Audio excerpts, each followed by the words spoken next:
Donc vous avez tiré le lait et maintenant vous me dites comment, qu'est-ce que j'ai comme solution, comment je peux garder le lait. Ça c'est une autre question qu'on a reçue et quand je préfère faire différentes vidéos comme ça, chacun pourra trouver un petit peu les questions à ses réponses. Hein. Donc ça après il faut le laver. Je profite pour faire le lavage. Hein.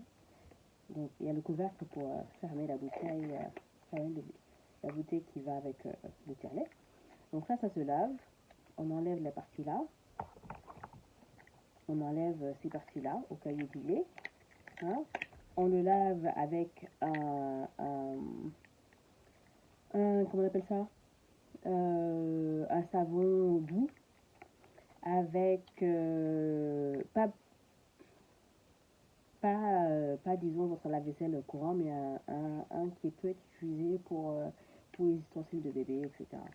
Donc il y a plusieurs marques. Hein. Vous aurez un qui est très doux et qui n'a pas de produits abrasifs, etc. Donc vraiment c'est vraiment tout laver, sécher à l'air libre pour le réutiliser. Ça c'est fait. Maintenant je vais vous montrer qu'est-ce que je fais du lait. Bah, le lait, donc vous pouvez le garder au frigo. Si jamais le bébé a déjà tété, c'est vraiment pour sa prochaine tétée. Le lait peut être gardé au frigo pendant 24 heures, donc vous pouvez le garder ici. Si vous avez plusieurs biberons, vous pouvez le garder ici. Sinon, vous pouvez utiliser une des marques que j'ai utilisé beaucoup, c'est ces sacs de conservation des laits maternels. Disons, j'utilise cette marque parce que c'était en rapport qualité-prix, c'était pas mal. Donc, c'est bien stérilisé, vous ouvrez, vous versez le contenu, tout le lait. Vous mettez ici la quantité que vous avez obtenue. Vous pouvez mettre la date aussi. La date. Le nom, tout ça c'est chiant. Par exemple, si votre bébé va à la crèche ou s'il y a quelqu'un qui s'occupe de la maison. Mais si c'est pour vous, vous mettez juste la date au moins. Et donc la date a pour but non seulement pour pouvoir savoir combien de temps vous pouvez les conserver, hein, comme si c'est au frigo, c'est 24 heures.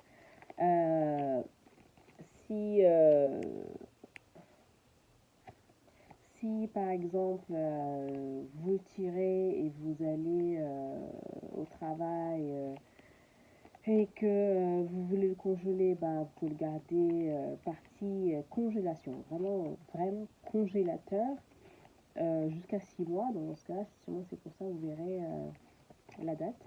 Mais la date a aussi une autre utilité, c'est par exemple si vous avez mangé quelque chose et que le bébé a des allergies par rapport à ce lait-là, vous pourrez savoir, par exemple, si vous êtes en train de tester comment vous devez réagir à certaines nourritures, avec la date, vous pourrez savoir. Hein. Ça, c'est des trucs que j'ai à faire, par exemple, parce que un de mes fils avait une allergie aux fraises. Ça, c'est quand il était plus grand que j'ai vu un petit peu les différences. Mais au tout début, je l'ai utilisé par rapport à son allergie. Il supportait peu le lait, donc le lactose, et j'ai dû arrêter tous les produits laitiers. Donc j'ai enlevé tous les sachets de congélation jusqu'à la date où j'ai arrêté complètement tout ce qui était produits laitiers. Je les ai mis ailleurs. Pour les séparer parce que justement pour éviter qu'il ait tous ces reflux, etc. Donc ça aide. C'est pour la congélation aussi au frigo. Hein, et donc après utilisation, donc, si vous le mettez au congélo, puis après pour l'utiliser, vous le mettez vous le sortez du congélo, vous le mettez dans un bol d'eau chaude, pas brûlante, mais vraiment chaude, pour laisser dégeler, et puis après, le bébé peut le consommer. Et ça garde toutes les propriétés du lait maternel. Donc je peux pas le mettre simplement. Donc voilà, ça c'est un des moyens. Si irez, par exemple, vous allez, comme je l'ai dit tout à l'heure, à l'aéroport ou dans l'avion et que vous allez aller à l'hôtel, bah, ce que vous pouvez faire, c'est utiliser comment on appelle ça, ces packs de congélation, ces ice packs. Donc, il me dira en français comment ça se dit. Donc ça, j'en avais pas mal. Je les mettais au congélo la veille de mon départ.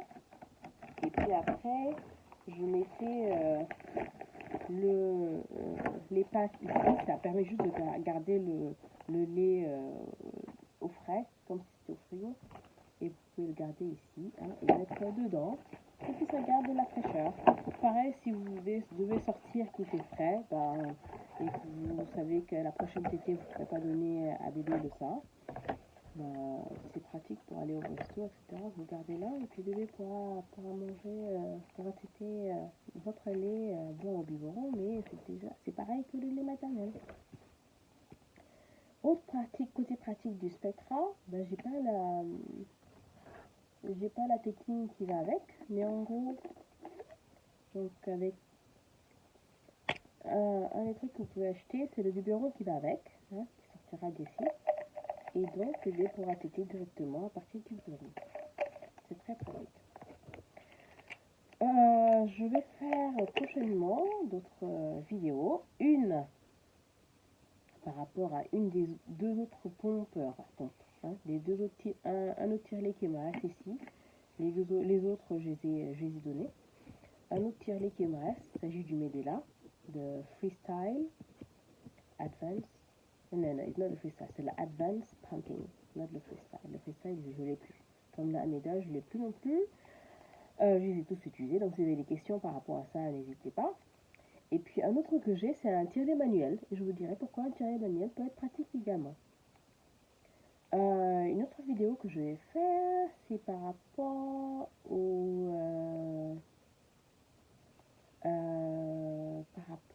voilà, à l'acceptation de bébés des biberons. Il y a des bébés qui n'aiment pas les biberons.